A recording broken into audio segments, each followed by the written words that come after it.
We want to call up a new member of the House, but somebody who has made his mark already, and his yarmulke has become a symbol in many places. He was known as the Hebrew Hammer, and he has consistently defended Jewish communities in his native Florida, and he already, as a co-sponsor of the Preventing Anti-Semitic Harassment on Campus Act. I want to welcome and ask to come to the stage U.S. Representative Randy Fine.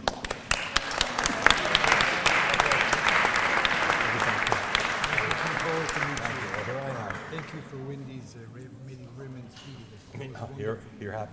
Well, thank you all for having me here today. It's an honor to meet you again. My name is Randy Fine. I am the newest member of Congress. I was just elected on April the 1st. But it's always fun to come and talk to the home team. You know, usually when I speak, I'm in the minority, and I don't think it is that I am today. Let me tell you really briefly about myself and then what I'm working on up here. I'm a Jewish kid from Kentucky. That's where I grew up. It wasn't an easy place to grow up as a Jewish kid in the 70s and 80s. I went to the hospital many times when I was in 7th and 8th grade. And one day, when I was 13 years old, I came home and I said two things. Number one, I will never let anyone do that to me again. And number two, I will never be afraid to be who I am. And that is a promise that I have kept through this day.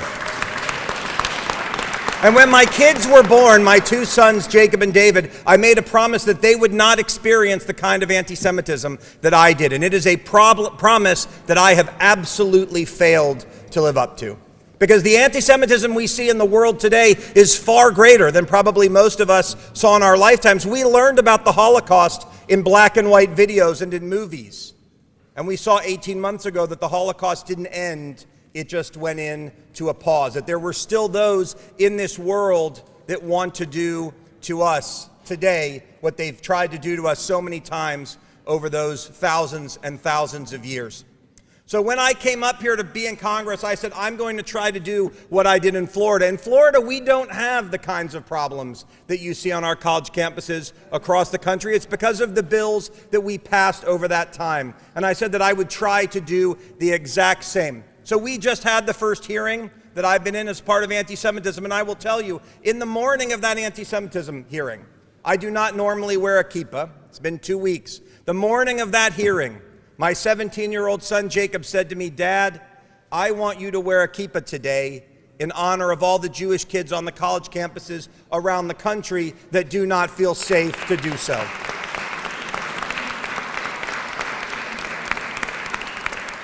And after I did it that day, I came home that night, and my son said, Dad, until they are all safe to do it every day, I want you to continue to do that. And so I have continued to do that since then.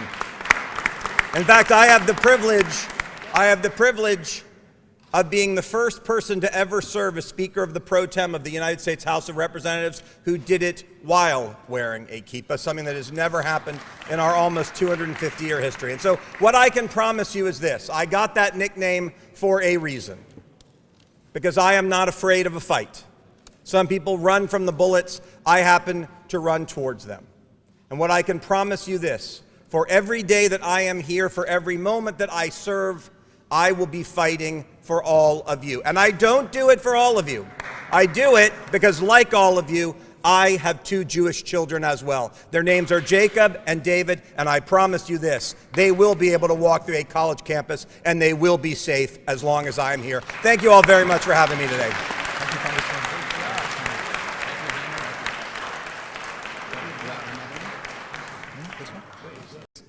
It is my distinct honor to welcome U.S. Representative Barry Loudermilk. Representative Barry Loudermilk serves Georgia on the House Financial Services Committee and the Committee on House Administration. He co-sponsored the Never Again Education Act and the Holocaust Act of 2023, requiring the U.S. Holocaust Memorial Museum to report on Nazi-looted art in U.S. institutions. He constantly is in touch with Jewish leaders and has publicly condemned anti-Semitism at Columbia University. Welcome, U.S. Representative Barry Loudermilk. Thank you. Unlike the previous speakers, I am not Jewish. I grew up in the Deep South in a Christian home, and my memories of growing up in Georgia regarding Israel was that was the home of the patriarchs, of the great prophets that we were taught about in church, and Jacob and Isaac and Joshua, the heroes that I grew up with at home. But Israel was that colorful map in the back of the Bible that I really didn't understand. But even though I'm not Jewish, Christian, I love liberty, independence, freedom of religion. And in 2015, as a freshman member of U.S. Congress, I went to Israel as part of a special task force in the House of countering terrorist travel. We spent 5 days in Israel. And when I came back, there was a lot of interest in what my thoughts were, because I've always been an ardent supporter of our relationship between the United States and Israel because of our heritage, our common, not only our commonalities we have today in our forms of government and our commitment to freedoms and liberty and independence and autonomy, but also our combined heritage. And I wanted to put it in perspective to some of my colleagues who were questioning whether or not we should be continuing to support Israel. And I said, I want you to imagine, now as a son of a World War II combat veteran who is a medic, and a veteran myself, in the United States we get used to when we're called to service and we have to deploy, what we're used to doing is we show up at an Air Force base, we load onto a C-130 or a C-5A or a C-17, and we fly across the ocean to somewhere else. And then you set up a camp, and you go into combat in that other area of the globe from where you're stationed. Now, so I want you to put that in perspective of our home state of Georgia if you were Israel. You see, Israel is about 1/7 the size of the state of Georgia, which is about the size of one of our rural congressional districts. Now, I want you to put yourself in the role of in the Georgia National Guard. But if you were in Israel, and if Georgia was Israel, that means that when you get called up, you're not going to a local base to get on an airplane and fly across the globe. You're getting in your car and you're driving an hour to defend your border. Because Israel is surrounded by people that want to see Israel to no longer exist. When you put that in perspective, and then you go to Israel and you see that some of the building codes require you to have a bomb shelter. You see, these are the things that we're not used to in the United States. But when you travel and you see another country as vibrant and strong as Israel in the face of the daily threats, that puts a new perspective on things. And so with that, I started seeing more people understanding why it's important that we stand strong with Israel.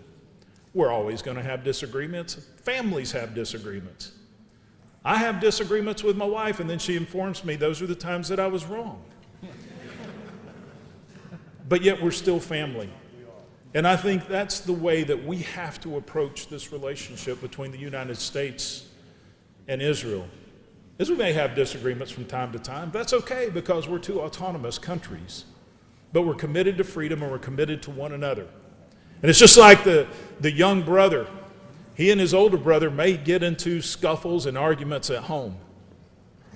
But when the young brother gets picked on at school, big brother comes to their assistance. And I think that that's the relationship between the U.S. and Israel. It's like brothers.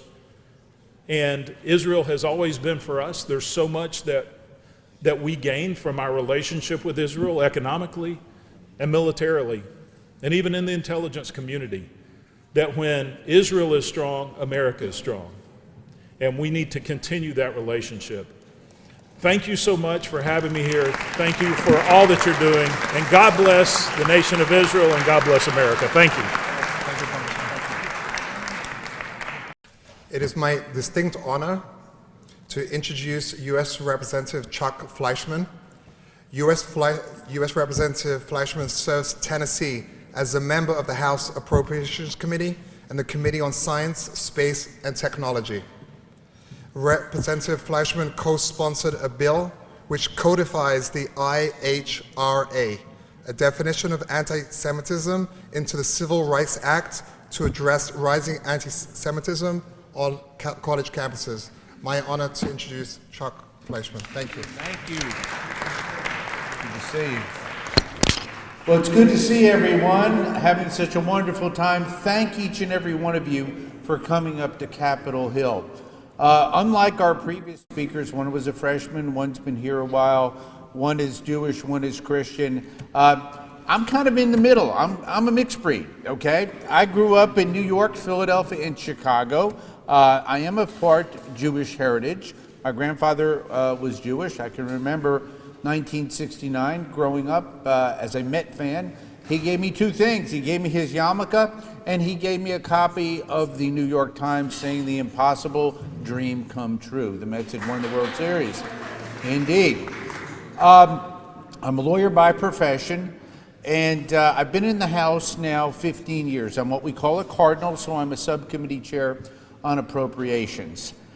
Since I've been in the House, though, I have been a very fervent supporter of Israel.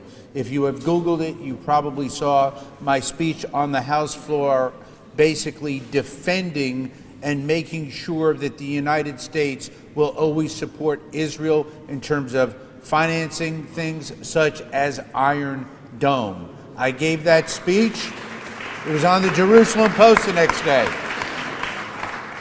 But one of our previous speakers said something to me, and I'm 62 years old. I know I don't look it. I play baseball still and play football. I'm very active. But I grew up with Holocaust survivors in New York, Philadelphia, and Chicago. I went to Skokie when there were actually in Illinois 25,000 still living at that point in time. And I talked with them about their stories. We have got to make sure that anybody who would ever deny that the Holocaust was the worst thing that the world has ever seen needs to be stifled, because we've got to let our children know, we must let history know, it happened, it was wrong, it was horrible, and never, ever again.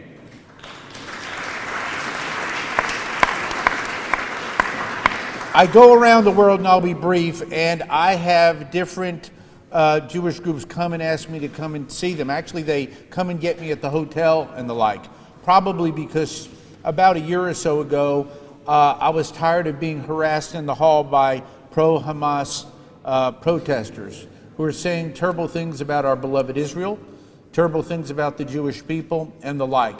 Now, I'm a very friendly, kind, quiet person, but I lost it that day. Okay, I had an oy vey moment, and I really let them have it. And that was out of character for me, but they needed to be told. And I basically said this: as long as I have a voice and a vote, Israel will be safe, we will fund Israel. Israel is our ally in the Middle East, and we will never look back. God bless each and every one of you. I wish you the best. We want to ask Congressman Scott from Virginia, who has joined us, and we're really grateful. I know you're in a tight schedule, but we want to thank you for coming. And he's been a member of the Black Caucus and somebody who's fostering, building bridges between our communities, and we thank you. Thank you. Thank you so much. It's certainly a pleasure to be here. As I just mentioned, I'm Bobby Scott from Virginia, serve as the lead Democrat on the Education and Workforce Committee. But in previous life, I was branch president of the NAACP and really appreciated working with the Jewish community, who gave great support in civil rights. And it also means that we need to make sure that if anyone's civil rights are attacked or hate is inflicted, we need to all get together to make sure that that is addressed. I'm in a little awkward situation right now because we have votes that will be called in the next minute or two. And I don't want to be speaking while Debbie Wasserman Schultz, whose resolution created the Jewish Heritage Month, hadn't spoken yet. So let me, hopefully she'll have an opportunity to speak, and I'll yield at this point. So thank you so much. Certainly a favorite every year, and somebody who deserves the recognition because of her initiative in helping to bring about the reincarnation of Jewish Heritage Month and known as the Yiddish Mama of the Jewish Heritage celebration. and she has been instrumental in establishing this and championing the efforts to highlight the contributions of American Jewry beyond being the first woman to chair the Military Construction and Veterans Affairs Subcommittee, serves in the House Appropriations, and many other more important positions. But most of all, she is a strong advocate, a solid voice, consistent voice, especially in these troubled times, and we are very grateful and thank you for being here.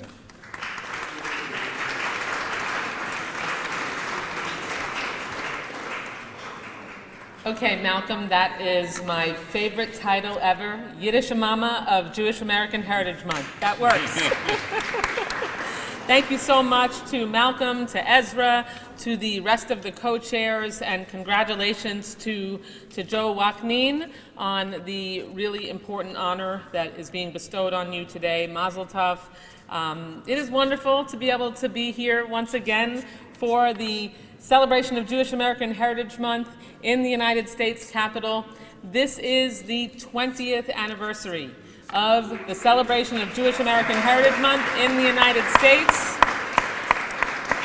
As was mentioned, I am so proud that the first bill that I passed as a member of Congress was the one that designated May as Jewish American Heritage Month and urged the President to issue a proclamation declaring it as such, and every president from George W. Bush through on to the second term of President Trump has declared May as Jewish American Heritage Month. And it is such an important celebration for our community, but also in these very uncertain, challenging, and difficult times for our community. It is good to have an infusion of the mashpucha here in Washington, D.C., in our nation's capital. I mean, I think I don't have to remind anyone here that Jews are less than 2% of the, well, really, Jews worldwide are only 0.2% of the world population. We are just over 2% of the population here in the United States of America. And we certainly have a lot to celebrate, a lot to talk about when it comes to Jewish contributions to the success of the United States of America. One might say our community punches above our weight. And that's something that should be a tremendous source of pride for us. But, you know, way back 20 years ago, when the idea was brought to me by the Greater Miami Jewish Federation and the Jewish Museum of Florida leadership to introduce legislation that would declare May Jewish American Heritage Month, it was very clear that across our country, so many of my colleagues really were unfamiliar with our community. Most of our colleagues don't have a sizable, if any, Jewish community. Many of our colleagues come here to Congress really never having interacted with a Jewish person or realized that they have. Many don't realize that we are a rich and vibrant culture. Ambassador, good to see you. A rich and vibrant culture and have a deep and strong heritage, particularly here in the United States. And we are also a significant have a significant religious tradition. And you can be all of those things as a Jew, none of those things, and still be a committed member of the Jewish community. And we have had, over the course of the United States history, remarkable celebrations. I'm actually not going to mention the State of Israel other than to tell you I'm not going to mention it, because Jewish American Heritage Month is not related to Israel. As a Zionist, I'm proud of Israel. But as an American Jew, I am proud of our community's contributions to the success of the United States. And while we're joyfully celebrating this month, it is the second Jewish American Heritage Month that we are commemorating under the shadow of Hamas's October 7th attack on Israel. And I am glad to see families of those still being held hostage. That's critical, that every opportunity we have to mention them, then that they must come home, that it is absolutely essential we need to, because that was the deadliest day for Jews in our world since the Holocaust. But we've had a historic rise in anti-Semitism since that day, and it was rising significantly before that day. I know probably many of my colleagues have raised that the ADL tracked 9,354 anti-Semitic incidents across America in 2024. That's a 344% increase over the past 5 years. And it's disheartening that every year a new record is set for how many anti-Semitic incidents we're dealing with and in the US, and it's demonstrative of the work that we have to do. Make no mistake, anti-Semitism is a canary in the coal mine. There is no simple solution to it, but we have to make sure that we are working to end this extremist hate, and we can all take steps to end the violence. I always view JAM, as we affectionately call it, as a tool in our toolbox to combat anti-Semitism. We need Jews and non-Jews alike to learn about all the remarkable Jewish Americans who served in government, the military, or who won Nobel Prizes. The significant contributions of Jewish Americans need to be celebrated, taught, and lifted up. And I'll just lift up a couple of them because we have some fun facts before Ezra gives me the hook. Did you know that Irving Nexon invented the slow cooker? He was inspired by, yes, let's hear it for Irving. Anyone who has ever needed to make sure that you could cook and leave the house and take care of dinner is appreciative of his work. He was inspired by Jewish cooking traditions in Europe to allow for fresh and hot meals on Shabbat. How about Hedy Lamarr? When she wasn't acting, she invented the concept of frequency hopping, paving the way for wireless communications technologies like Wi-Fi, GPS, and Bluetooth. So there are so many incredible contributions that Jews have made, and we need to make sure that we're lifting all of those up, that we teach all Americans about our contributions, about who we are as a people, about the notion of tikkun olam, the values with which we were all raised to believe in. As Jews, we have a long-standing commitment to that value, to repairing the world, and we take great pride regarding the impact that we've made on so many generations and so many generations to come. L'dor v'dor, let the strength of the Jewish people thrive and pass on more significant nachas to Americans all across this country. Thank you so much. I would like to thank U.S. Representative Congressman Andy Biggs. U.S. Representative Biggs represents Arizona and serves on the House Judiciary and Oversight and Government Reforms Committees. He supports Jewish educational programs and co-sponsored legislation protecting religious communities, including Arizona's Jewish population. He has recognized International Holocaust Remembrance Day and supported federal funding to protect synagogues. Thank you, Ezra. Thank you very much. Thank you, everyone, for letting me be with you for just a brief moment. And I congratulate Joe Ouaknine for his honor that he's received. It's great to be with you. I just want to cover just one thing very thoroughly that I think needs to be covered. In our pluralist society, who we are is determined by those we welcome and those we revere and those we respect. The Jewish community is firmly a member of the American community and has been since its inception. The increase of anti-Semitism that we have seen over the last few years is not just distressing, it's disgusting, and it must be stopped. And we can stop it as a nation by calling out those who would attack you, the Jewish community. I believe that we have so much in common. Theologically, religious traditions, the notions that we have of pluralism, of families, all of those go together. You are a part of me, I'm a part of you. And it is time that it's past time, and that we're going to continue to fight on this. And I will follow Rep. Fine, who says he is a fighter. I will join him in that fight. I wish to you a good celebration. We welcome you to Capitol Hill. I am so glad you're here. God bless each of you. God bless this country. And may we have peace and unity in this nation. Thank you. I want to introduce to you Congresswoman Laura Gillen. She's new. She represents the district in which I have grandchildren living, and they are very proud to have a Congresswoman who has spoken out against anti-Semitism, taken steps, a co-sponsor of the Anti-Semitism Awareness Act, and a real advocate for funding for the Nonprofit Security Grant Program, many other things. We don't have time for all her committees, but she's a rising star, and we're really grateful to have her representing the 5 towns area and Nassau County. Thank you. Well, I will make my remarks very brief because I do have to go run to the other side of the Capitol and vote. I'm Laura Gillen, New York's 4th Congressional District, new and improved representative.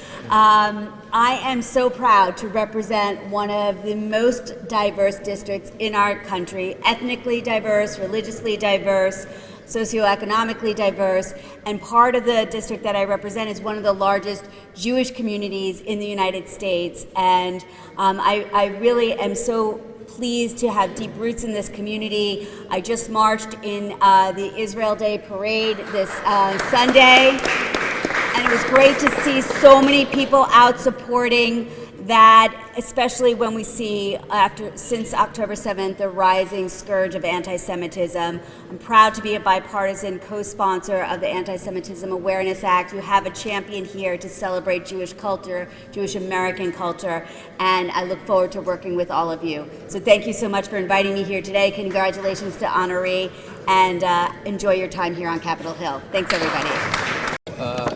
One addition to the program, because Joe Ouaknine, Heritage Ambassador Amrani from Morocco spoke, but to give equal time because he spends a part of the year each year in Spain. The Ambassador of Spain is here with us and would like to say a few words in tribute to her guest of honor.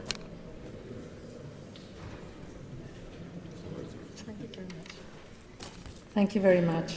It is a great honor to celebrate with you the Jewish American Heritage Month, and especially to celebrate a good friend of the US, of Morocco, and of Spain, Joe Ouaknine.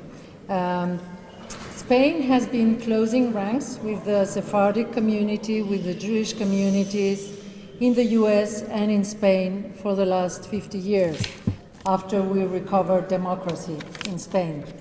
And since that moment, we have been embracing international instruments fighting anti-Semitism.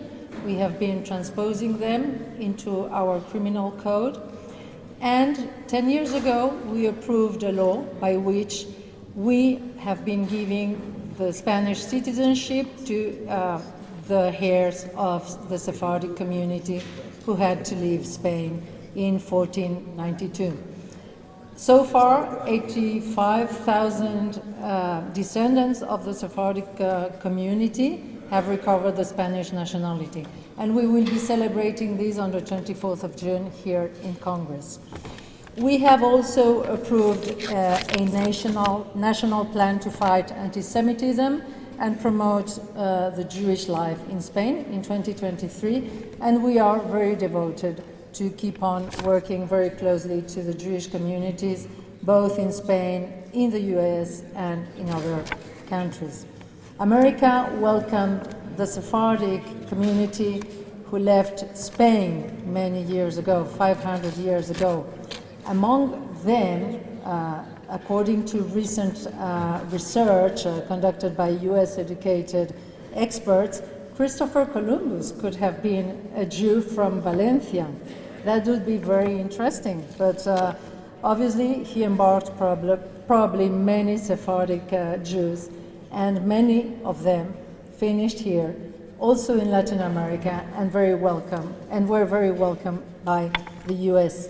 What we most value in the US is this embrace that the US has been always giving to foreigners, to people fleeing from other countries in the world.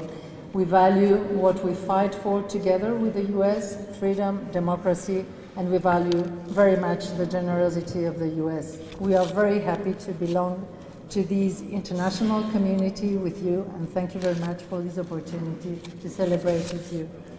Joe Ouaknine, the association. Just want to close with a few words. We, the Jewish people, are people of the book, people of the Torah, people of faith. And even though we work within the world, we are taught in this week's Torah portion that God spoke to Moses, the mountain of Sinai, and spoke about working the fields for 6 years and letting them lay fallow in the seventh, what's known as sabbatical. One of the most important questions asked by Rashi. What does Sinai have to do with the sabbatical? And in yeshiva, when you want to know what's the connection between two incongruous things, you ask it in this form. What does Sinai have to do with sabbatical? And the answer is that the Jewish people are not ensconced in some kind of cloistered existence. We work in the world 6 days a week, 6 years a cycle, but we always remember that we have to recharge at our source.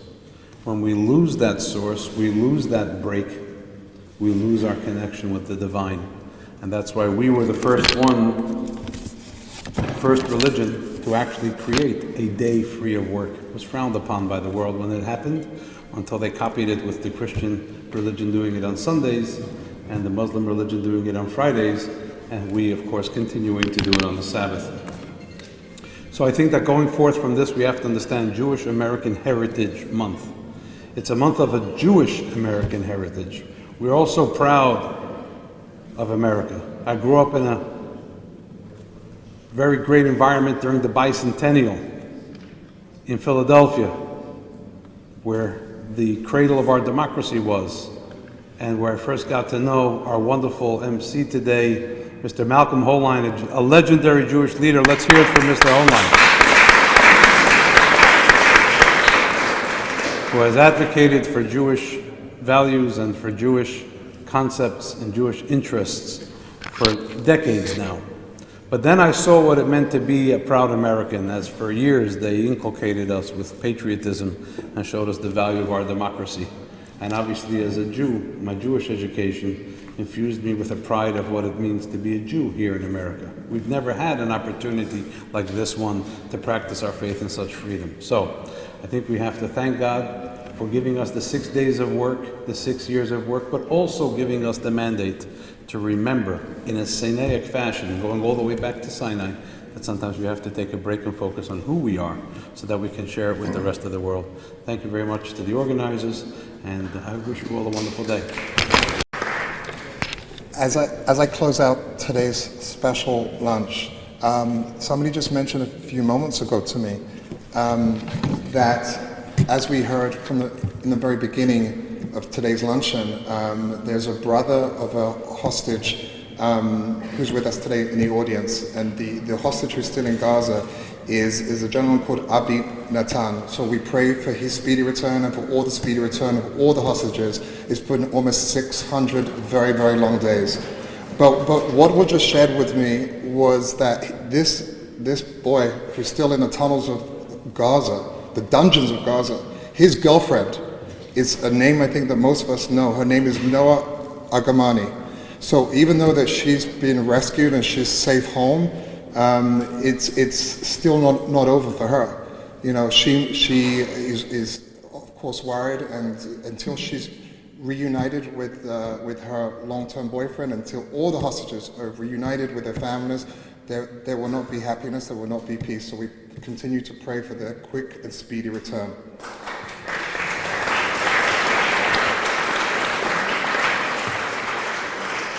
So, in closing, it was a tremendous honor and a tremendous privilege to co-host the 2025 Jewish Heritage Month.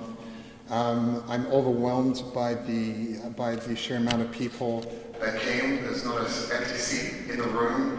There were over 30 ambassadors representing 30 different countries from around the world. There were senators, there were congressmen, there were officials from the White House.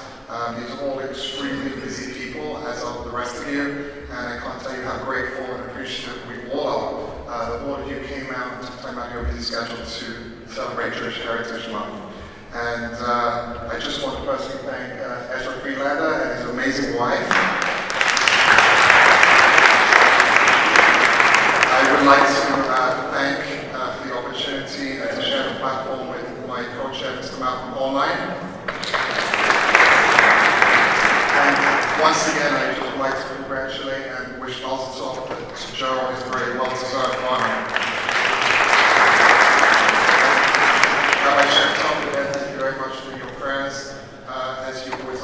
South Rand